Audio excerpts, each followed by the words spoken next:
नमस्कार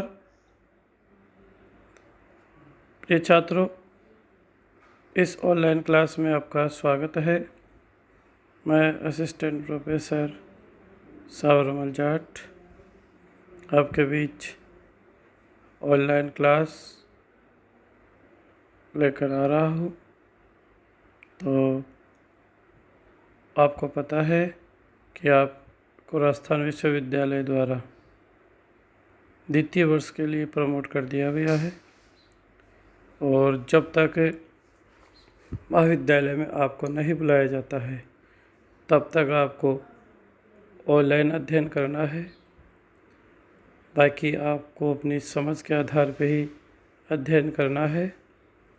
आप इन चीज़ों को देख ही रहे हैं। तो सबसे पहले आइए आप एक बार तैयार हो जाइए। पिछले साल भी इसी तरह अपन ने अध्ययन किया था। तो इस ऑनलाइन क्लास के माध्यम से आपको होमवर्क भी दिया जाएगा और ऑनलाइन वीडियो भी आपको उपलब्ध करवाई जाएंगी। तो एक बार आप अपना सर्वस्व अर्पण करके अपनी कैरियर गाइडेंस के लिए सुधार लीजिए, तैयार हो जाइए। और आज के इस वीडियो में हम अपना जो संस्कृत पाठ्यक्रम है सेकेंड ईयर का, उसी के ऊपर आज चर्चा करते हैं। तो आपको बताना चाहूँगा कि आपको देखिए, आपको एक स्क्रीन नज़र आ रही है। स्क्रीन के ऊपर सामान्य निर्देश दिए गए हैं कि प्रत्येक परीक्षा में 2-2 प्रश्न पत्र होंगे, यानी वही 2 पेपर रहेंगे। पूर्णांक 100, एक पेपर 100 का होगा। 36 मार्क्स उसमें न्यूनतम लाने होंगे और 3 घंटे का पेपर है। अब यदि कोरोना की स्थिति कैसी रहती है उसके आधार पर डिसीजन होगा, लेकिन अब की बार ये तो तय है कि आपको लगभग वैक्सीनेशन के कारण कोरोना धीरे धीरे कंट्रोल हो रहा है। तो इस बार आपकी सुचारू रूप से पढ़ाई हो जाएगी। माध्यम आपका हिंदी ही माना जाएगा। परीक्षार्थी को ये छूट होगी कि वह हिंदी, संस्कृत अथवा अंग्रेजी में किसी एक भाषा में उत्तर दे सके। संस्कृत केवल देवनागरी लिपि में ही लिखा जाना वर्जित है। इस प्रकार आप देख रहे हैं कि दोनों पेपरों में प्रत्येक प्रश्न पत्र के 2 भाग होंगे, जिसमें प्रथम भाग लघुत्तरात्मक प्रश्नों का होगा। लघुत्तरात्मक प्रश्नों से आशय छोटे प्रश्नों से है, अर्थात छोटे छोटे 2-2, 5-5 नंबर के प्रश्न पूछे जाएंगे। व भाग में निबंधात्मक होंगे।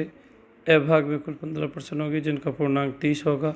तो इससे स्पष्ट हो गया है कि प्रत्येक प्रश्न 2 नंबर का होगा। तो आप एक योजना बना लीजिए और अब आगे बढ़िए। आपको ये बता दूं, आपका जो प्रथम प्रश्न पत्र है इसके बारे में आज अध्ययन करने अपना जा रहे हैं। तो इसमें जब आप देखते हैं तो आपको नज़र आ रहा है, देखिए प्रथम प्रश्न पत्र आपको स्क्रीन पे नज़र आ रहा है।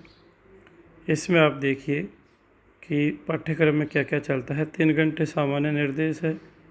कोरोना के हिसाब से एग्ज़ाम के समय में कटौती की जा सकती है।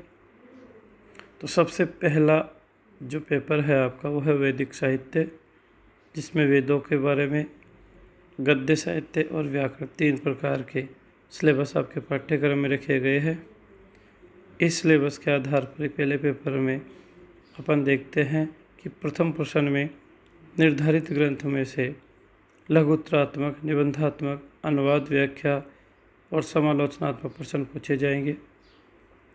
15 प्रश्न लघुत्तरात्मक होंगे, जिनमें से प्रथम 5 प्रश्नों का उत्तर संस्कृत भाषा के माध्यम से देना होगा।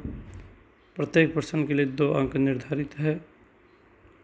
जिस प्रश्न पत्र में संस्कृत अनुवाद निबंध पूछे गए वह संस्कृत में उत्तर अपेक्षित नहीं है।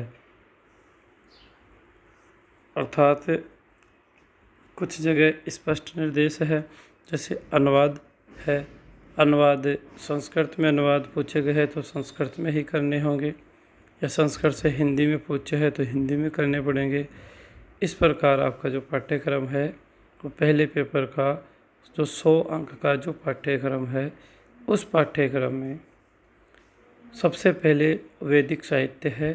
वैदिक साहित्य को अपन देखते हैं तो उसमें जो ऋग्वेद के सूक्त है, ऋग्वेद के जो सूक्त है, इन सूक्तों में अग्नि सूक्त है, एक है, वरुण सूक्त है, इसकी संख्या 125 है, इंद्र सूक्त है, छत्रपति सूक्त है और विश्वदेवा सूक्त है, प्रजापति सूक्त है, संज्ञान सूक्त है।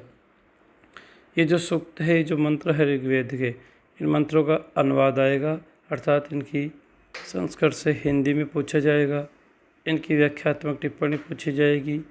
देवताओं का चरित्र कैसा है, देवताओं का स्वरूप कैसा है, कि जैसे अग्नि देवता है तो अग्नि देवता का स्वरूप इस मंत्र में क्या बताया गया है, इसके आधार पर ही ये पूछा जाएगा।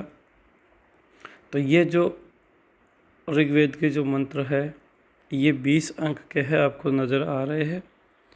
20 अंक के आधार पे ही ये कार्य किए जाएंगे। इसके बाद इसी ऋग्वेद जो वेद है, उसमें जो उपनिषद चलते हैं, उपनिषदों में एक उपनिषद का नाम है कठोपनिषद। कठोपनिषद के प्रथम अध्याय की प्रथम वल्ली अपने पाठ्यक्रम में चल रही है, जिसको 10 अंक का निर्धारित किया गया है। इसके बाद गद्य साहित्य में शुकनासोपदेश है, कादम्बरी है, बाणभट्ट की कथा है, उसके 25 अंक है। इस प्रकार मिलाकर ये जो 2 टॉपिक हो गए, उसमें पहला वैदिक साहित्य ऊपर वाला क भाग 20 का हो गया, ये 10 का हो गया और ये 25। इस प्रकार कुल 55 अंक का पाठ्यक्रम तो आपका ये हो गया है। इसके बाद हम देखते हैं वैदिक साहित्य का इतिहास। वो 15 अंक का है, जिसमें वेद है, ब्राह्मण है, आरण्यक है, उपनिषद है। उनमें से आपके स्पष्ट दिखा गया है कि वेद तथा प्रमुख ब्राह्मण ग्रंथों का ही परिचय आपको पूछा जाएगा। और फिर बात करते हैं व्याकरण की। तो व्याकरण की जब हम बात करते हैं, लघु सिद्धांत कौमुदी है। लघु सिद्धांत कौमुदी में अजंत और हलंत प्रकरण 30 नंबर का चल रहा है। 15 नंबर का अजंत प्रकरण है, 15 का है हलंत प्रकरण। इसमें से आपको आप छठी कक्षा से आप शब्द रूप याद करते आ रहे हैं। अब शब्दों की जो सिद्धि है वो भी इसमें पूछी जाएगी। निम्नलिखित शब्दों फिक्स कर रखे, इनका अर्थ है, ज्ञान है, सूत्रों का है, अर्थ ज्ञान है, शब्द है। इस आधार पर आपका पूरा पाठ्यक्रम, ये जो प्रथम प्रश्न पत्र है, वो पाठ्यक्रम आपका 100 अंक का हो गया है। शब्द व्याकरण में जो अजंत और हलंत जो शब्द है, तो अब तक अपन जिस प्रकार पढ़ते आ रहे थे कि राम शब्द है, सब पढ़े हुए हैं कि राम है, रामहु, रामः। इस आधार पर जो आप याद करते थे तो शब्द रूप हो गया। अब इस रूप की सिद्धि कैसे सिद्ध होती है, कि राम शब्द कैसे सिद्ध होता है, इसके बारे में आपके पाठ्यक्रम में कोर्स चलाया गया है। तो इसका अध्ययन करेंगे। तो हम सबसे पहले आपको वैदिक साहित्य की ओर ले चलते हैं। उस वैदिक साहित्य में से मैं आपको बता दूं कि आप सबसे पहले अपनी जो पुस्तकें हैं उनको संग्रहित कीजिए। तो हम सबसे पहले वैदिक साहित्य में कठोपनिषद से शुरुआत करने जा रहे हैं और आपको 1-2 दिन का टाइम दे देते हैं। तो मेरी आपसे यही गुजारिश है कि आप अपने पास कठोपनिषद जो पुस्तक है उसको लीजिए और उसको पढ़ने का प्रयास कीजिए।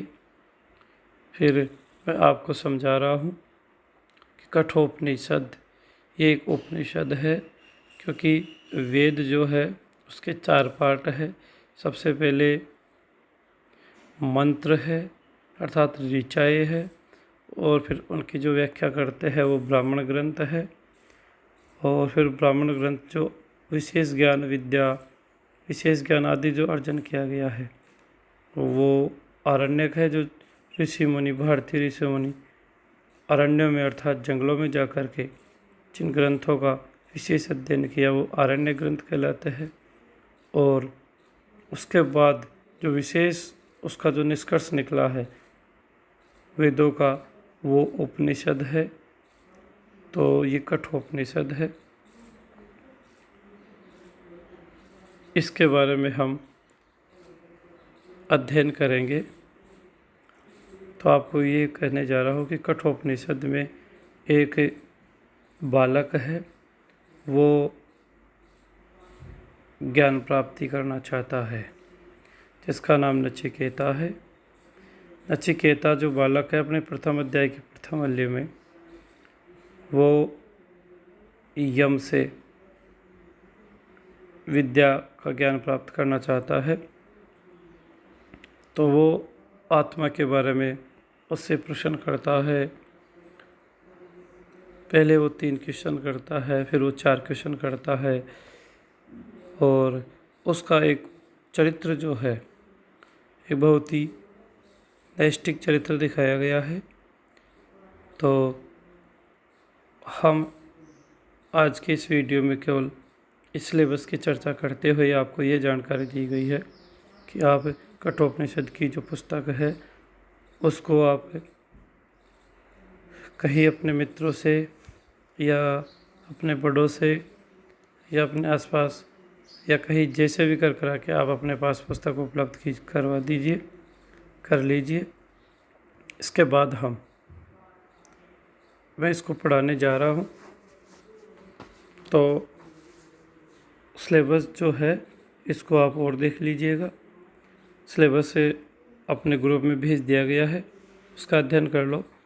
तो मैं बार बार आपको ये बता रहा हूँ कि कठोपनिषद है तो किसी भी विषय को हम अच्छी तरह कैसे समझ सकते हैं। इसके लिए जब आप अपनी ये पुस्तक लेकर के इसको एक बार स्वयं पढ़ने का प्रयास करोगे, फिर आपको उसमें से कुछ न कुछ अंश ज़रूर आपके समझ में आएगा। इसके बाद हम वीडियो के माध्यम से आपको भली भांति समझाने का प्रयास करेंगे। यदि आप ऐसा करते हैं तो ये वीडियो भी कारगर साबित होंगे और आपको बहुत आनंद भी आएगा, आपको समझ में भी आएगा। और आपको ये बता दूँ मैं कि ये जो पाठ्यक्रम है ये केवल आपके पास मार्किंग के लिए ही नहीं है।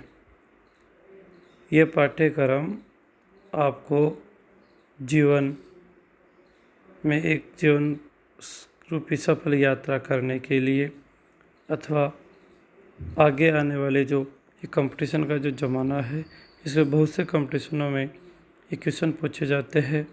ये वैदिक साहित्य है, ये इतिहास का भी एक विषय है, क्योंकि भारतीय जो प्राचीन इतिहास है उसका प्रारंभ वेदों से ही होता है।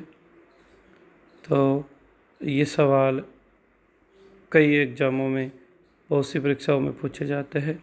तो इसीलिए आप इनको केवल सेकेंड ईयर पास करने के उद्देश्य से न पढ़े, बल्कि इनको हृदयंगम करते हुए जीवन में बहुत ही प्रेरणादायी के रूप में इस सिलेबस को पढ़े